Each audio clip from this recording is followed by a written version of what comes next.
Well, here we go. The S10 V8 conversion. What are the 2.8 motor mounts? Rubber is coming out. We tried pushing them back in once and we couldn't get the motor to slide because the transmission wouldn't slide. And so, to clear up some of the problems that we're having, we got to drill out these holes right here because we bought the poly inserts.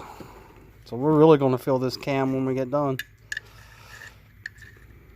Yeah, we can try that one. Might have to go bigger. I mean, if you get one just a little bit bigger, it'll be alright. And then here's your transmission mount. It's all busted. It wasn't doing crap. Now,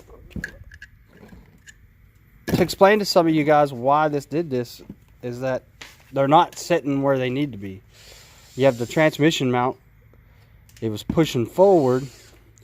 The engine mounts were pushing backwards. So eventually the engine mounts just gave up and slid forward. The rubbers did, and slid out of the bracket. So when we get done with this time, we're going to put the motor mounts in, and we got a polyurethane mount for the transmission as well. And then what we'll do is once we get our motor set where we want it, level, side to side, we'll go back in and drill another hole in our transmission cross member so that there's no pressure on any of the mounts. It's just sitting in there the way it needs to be. When people are doing these conversions, and I'm pretty sure I did it in the past, is like, oh, it fits in this hole, it fits in that hole, so it must be good. Well, you got to make sure there's no pressure on it, because then you end up getting this.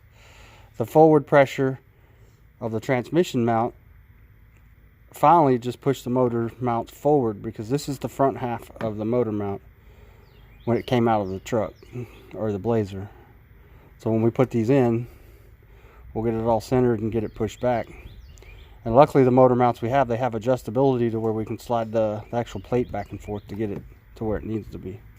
So, peace out. We'll give you another update in a little bit.